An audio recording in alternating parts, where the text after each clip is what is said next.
The preseason All-PAC-12 teams have been released. Who from the Sun Devils has made it, and how many Sun Devils ended up on the four-team list? We're going to talk about that today on the Locked On Sun Devils podcast. You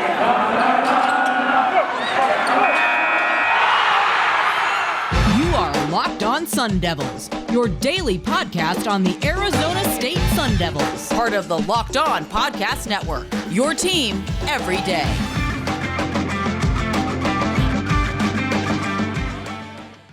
And welcome back to the Locked On Sun Devils podcast. My name is Richie Bradshaw, and I will be your guide for everything Arizona State Sun Devils. Thank you guys so much for making us your first listen every day. Remember, we're free and available on all platforms, including YouTube. If you would like to subscribe, hit the follow button wherever you get your podcasts and turn on those notifications so that you never miss an episode update from us. Today, we're here to talk about the Pac-12 teams, the preseason edition, and the Sun Devils who made these preseason teams. There are 8 guys that we're going to talk about, split it up, 4 and 4 in the first 2 segments, and then I'm going to give you a handful of guys who I believe should also be getting some attention in the final segment of the show. But taking a look first at the guys who did make it, 8 players for Arizona State have made the preseason Pac-12 honors.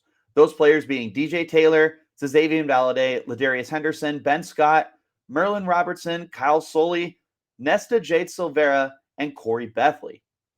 Now, DJ Taylor actually made 2 different teams, and he's the only Arizona State Sun Devil to receive the first team honors.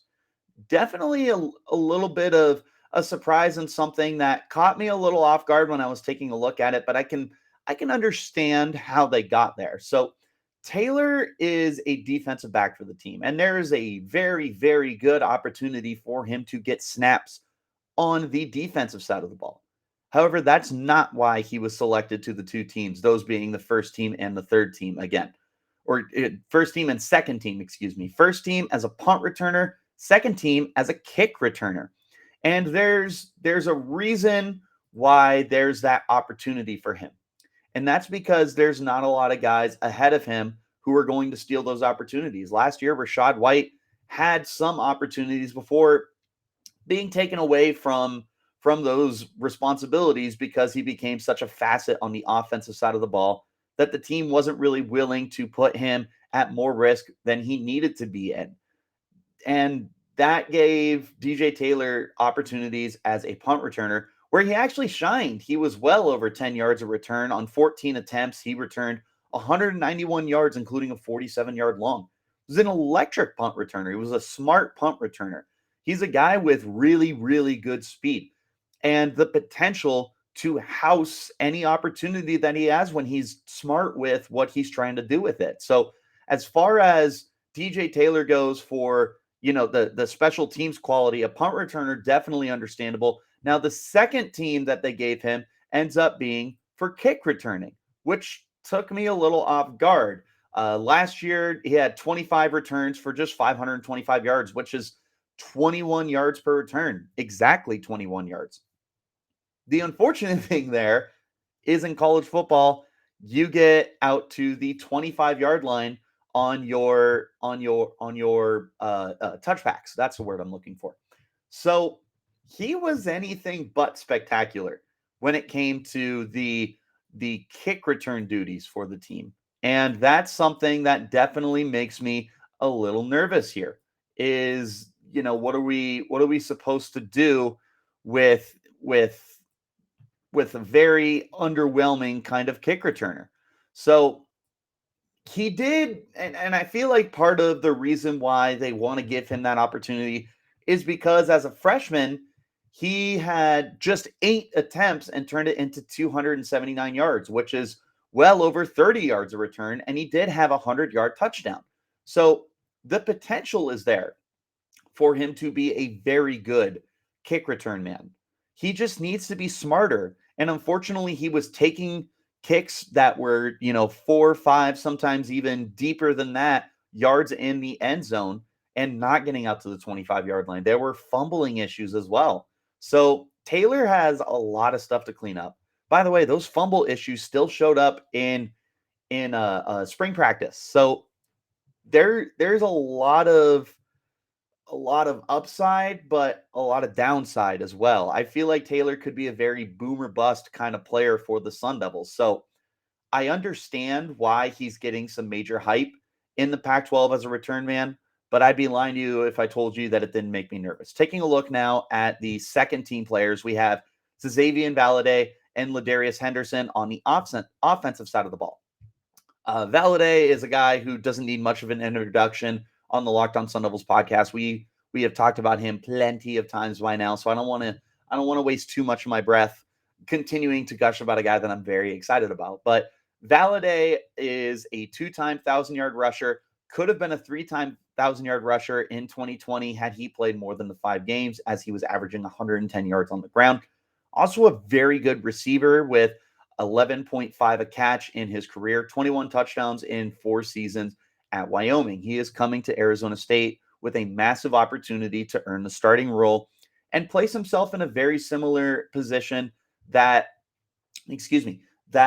Rachaad White was in, because I think that he is the best pass catching back on the team. And I do think that he could be a very, very prominent runner for the offense. So I definitely agree with the second team. I think that's good value for him. LaDarius Henderson, another guy I think is a very good position for second team opportunity here. Now, he is a senior and the most veteran player for the Sun Devils on the offensive line. 3-year starter and a very underrated guy for the Sun Devils. So last year when you had Kellen Diesch and Donovan West, who are in the NFL now, LaDarius Henderson truly wasn't that far behind them. I thought that there were times where he kind of outshined them. And going into the year as a second team All-PAC-12 guy, I feel like that's totally fair. The next guy that they mentioned, for the second team, we had Xazavien Valladay, LaDarius Henderson. The last guy that I want to mention here on the offensive side of things is Ben Scott, who got the third All-PAC-12 honors. The guy's been with the team a while. He's a redshirt junior. He's been a very versatile player for the Sun Devils. Played on the right side, particularly. There's an opportunity for him to kick inside the center this year. But regardless, he is a versatile piece that the Sun Devils are able to use, and a guy who is going to get tons of different opportunities to shine and look a lot better than any of the other guys. I think that he's in a very, very good position here to earn almost NFL looks, maybe, depending on how well he plays, but you're going to love the upside that he has here to be flexible throughout the offensive line. I think a third team is fair. So far, I agree with everything. I'm not sure about DJ Taylor on first team, but I do think that Valladay and LaDarius Henderson make a lot of sense for second team. And I think that Ben Scott getting the third team is really, really cool. So far, so good on my opinions here. Let's go ahead and hop into our first break, though. When we return, we're going to go ahead and continue our conversation on the Sun Devils who made the preseason All-PAC-12 team, this time on the defensive side of the ball. This is the Locked On Sun Devils podcast. You know how our friends at Built are always coming out with amazing new flavors? Well, this time Built has truly outdone themselves with their new mud pie flavor. And for the first time ever, Built is introducing the new mud pie flavor in both mud pie bar and the puffs. Not sure what a mud pie tastes like? Well, if you're a chocolate fan, you'd better sit down for this. The new mud pie bar is rich whipped cream and chocolate mousse covered in 100% real chocolate and topped with cookies and cream crumble. You've got to try the mud pie as soon as possible. And you need to hurry because the mud pie bar and the mud pie puff are only available for a limited time. Visit Built.com to taste the deliciousness for yourself. Still not convinced? Luckily, we saved the best for last. It's actually good for you. No, seriously. All Built products are low in calorie, high in protein, and low in sugar. Mud pie is stacked with 16 grams of protein and only 150 calories and 8 grams of sugar. It's like your mom baked the most deliciously creamy chocolate mud pie and wrapped it up just for you. Mud pie bars and puffs are available at Built.com right now, and they're going fast because they're delicious. Like all Built bars, again, they're covered in 100% real chocolate. That means they're healthy and tasty. What's great about Built.com is all their bars are made with collagen protein, which your body absorbs more efficiently and provides tons of health benefits. Eat something that tastes good and is good for you. You're going to love the new Mud Pie, Built Bar, and Built Puff. Whether you need a snack for your workout, a late night treat, or just need to grab a quick bite, Built is a perfect protein bar, and they taste better than a candy bar. Again, chocolate mousse, whipped cream, cookies, and cream crumble. Stop drooling and get to Built.com to order your box of Mud Pie bars and puffs right now. You won't regret it. Go to Built.com and use the promo code LOCKED15 and get 15% off your order. Again, that's promo code LOCKED15 for 15% off at Built.com. And again, thank you guys so much for making the Locked On Sun Devils your first listen every day. The Ultimate NBA Mock Draft starts June 16th with over 50 insiders. Nothing equals the Ultimate NBA Mock Draft. The Locked On NBA Big Board draft experts plus the Odyssey insiders. First pick is June 16th. Search Ultimate NBA Mock Draft and follow now so you don't miss a pick. Back into our conversation here about the Sun Devils who have made the All-PAC-12 preseason honors. 4 guys on the defensive side of the ball. Starting with the second team, you have Merlin Robertson. I feel like this is also a really good value here because he's been a 4-year player for the Sun Devils and a highly productive one in his time here. 235 tackles in those 4 years, 15.5 tackles for loss, 7 sacks, 6 interceptions. This is a guy who was outstanding as a freshman and just never took that next step. However, he's been nothing short of reliable for the team. And because of this, I feel like that a second team All-PAC-12 mention is worth it. And he's going to be the primary defender. He's going into the year arguably as your best defender. He's certainly the most well-versed and the most veteran guy. He has to be the guy this year. There's no Darian Butler. There's no guys returning from the secondary last year. Jermaine Lole is gone. Tyler Johnson is gone from that defensive line. He's got to step up. He needs to be the best player. He needs to be the captain, the middle linebacker and the quarterback of that defense. I think that he very well could be that. And if he found a way to get back to his freshman roots, this is a guy who could earn himself first team honors. So we'll see. But I do really like Merlin Robertson, and I do really think that he could turn out to be a guy who outplays any expectations that are set for him. Third team now, looking at Kyle Soelle, his partner, Merlin Robertson's partner in crime at the middle linebacker spot. Now, Soelle is coming off the year where he led Arizona State in tackles with 88, also tacked on 8 tackles for loss, a sack, and an interception. This is a guy who is also going to have to really step up. But what's nice for Soelle is he can continue to be a stat stuffer. I think that this is a dude who's going to look really good in the box score every single week. The opportunity for him to lead the team in tackles is really, really good again because he's got such a quality guy right next to him in Merlin Robertson. I think that Soelle could be a really, really good surprise for the team. And I really hope that he takes that next step because there were times where he looked really good and there were times where he just frustrated the you-know-what out of you. So I'm hoping that Soelle can really flourish and become the player that I feel we believe he can be.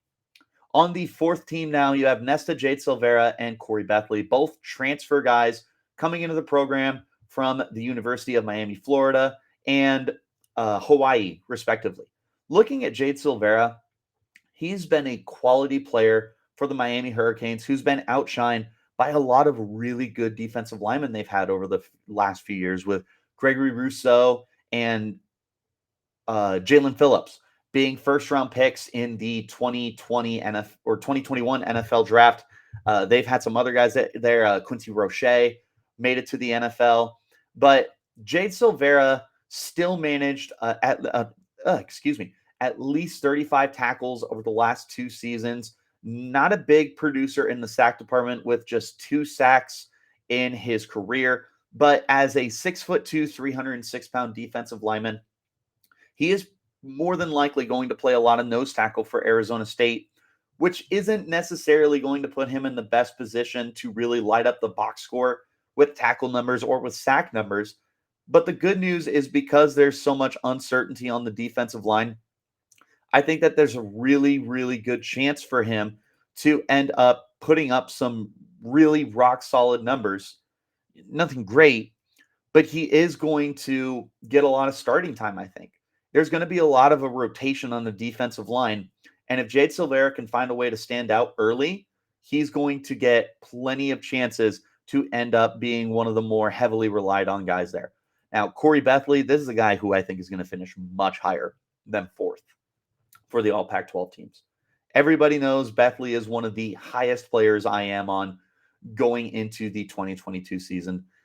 The dude was just hyper productive. 99 tackles a year ago, 4 sacks, 5 picks, 2 forced fumbles. He flew around the field for Hawaii. And I think that he's going to continue that kind of production when he gets to the Pac-12. And honestly, he kind of has to be, because that secondary is going through so much reloading and retooling and rebuilding, essentially. Bethley has a chance to truly shine for Arizona State. If there's one person in the secondary who's pretty much guaranteed starting time, it's Khoury Bethley. And I think because of that, because of all those opportunities that he's going to get, I think that he ends up being one of the biggest surprises in the Pac-12. And he shouldn't be a surprise to Arizona State fans. Okay? Heading into the year, you guys know how much I've talked about him. If I bring him up at some point during the season and you guys don't know who he is, I'm gonna be disappointed, because if you're listening to this podcast, you have to know who he is by now. That's where I stand on Khoury Bethley. That's my thought process on all the All-Pac-12 teams that have been introduced with the four different teams for the preseason edition. And I agree with all of them. I think all of those spots that they picked them have been very fair. I feel like they're higher on DJ Taylor than I am, and they're certainly lower on Khoury Bethley than me. But other than that, I feel like they did a pretty good job. I think they kind of knocked it out of the park. We're going to go ahead and hop into our final break. When we return, I'm going to give you guys a handful of guys for the Pac-12 to watch out for this year to end up making all Pac-12 teams. This is the Locked On Sun Devils podcast. And one more time, again, thank you guys so much for making the Locked On Sun Devils your first listen every day. Make sure that you make your second listen the Locked On NBA Big Board podcast, as Rafael Barlow, Richard Stamen, Sam Ferris, and Leif Thulin give fans an in-depth look into the biggest prospects, latest player rankings, and of course, big boards. Follow the Locked On NBA Big Board podcast every day on the Odyssey app, YouTube, or wherever you get your podcast. There are 6 guys that I have chosen in particular to finish as the opportunity for all Pac-12 teams. In fact, I am going to add another guy right now that I'm disappointed I did not bring up before. We'll get into him at the very end. We're going to go offense to defense just like we've done already. First guy, very, very obvious, Emory Jones. I feel like Jones is going into the year just inside the top half of the Pac-12 in terms of quarterbacks returning, if not just outside. Now, ahead of him, naturally, is going to be Caleb Williams transferring to USC. More than likely, Bo Nix at Oregon, just because of his solid success in the SEC, but playing at Oregon and coming from the SEC naturally is going to get lots of hype. Dorian Thompson-Robinson certainly deserves to be up there. Cameron Rising deserves to be up there as well. Depending on your stance with Jaden DeLaura, who's transferring down to U of A, he could also be someone who's up there. But I think that Emory Jones is going to be very good for the Sun Devils this year. At a minimum, he's just as good as Jaden Daniels, which, I mean, obviously that's not enough to be a first-team All-Pac-12 player, but I think that Emory is going to be better than him. You know, he's coming off a year where he threw 2,700 yards and rushed for 759 yards and was the leading rusher for the team. He was far from perfect in his first season as a starter. And there's a reason he transferred, because Anthony Richardson looks like a very, very good up-and-coming player for the Gators. But he's walking into a situation where the starting job is pretty much guaranteed to him. It's all but his. So I really like Emory Jones this year. I think that he could be a really nice surprise. Next up, I've got 2 receivers, believe it or not, because I think that they're going to have to receive a lot of volume. The first guy being Bryan Thompson. He's a guy I've brought up before on this podcast as someone who could surprise this year because he's going to be spoon-fed opportunities. Now, he's coming off a year where he only had 13 catches and 130 yards in 8 games. I have a hard time believing at a minimum he can't double those numbers. In fact, I feel like he could be significantly better. During his time at Utah, he had nearly 23 yards of reception. This is a guy who can create big plays. I think that he could end up being the number one option in this offense. If not him, then the other guy I'm going with here is Cam Johnson. Johnson is a transfer coming in from Vanderbilt. He was actually a guy who was a preseason All-SEC player last year before Vanderbilt, unfortunately, they're not a great football program. They weren't able to take advantage of the sure hands that Johnson has.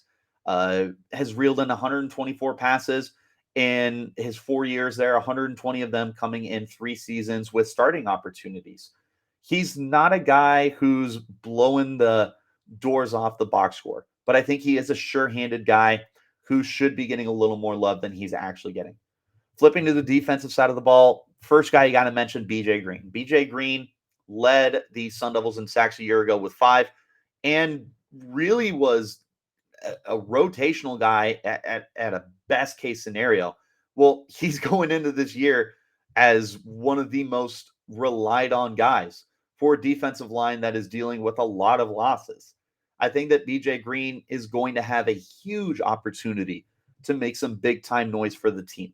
I really, really like him to be a massive sleeper in the Pac-12 in terms of being able to put up surprisingly good numbers.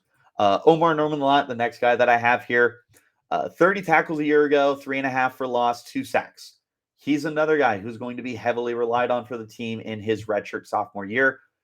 I would project him to be a full-time starter as well next to BJ Green. I think these are the two guys that I'm really banking on having big years for the program. I think that he is definitely in store for arguably the most snaps on the defensive line, while a lot of the other guys end up being in rotations. I think that if one guy has a surefire role with the team, it's Omarr Norman-Lott. For what it's worth, Travez Moore could be a guy. I'm not including him simply because he's never healthy. If he is healthy, sky's the limit for that guy. Other guy on defense I want to mention here is Chris Edmonds.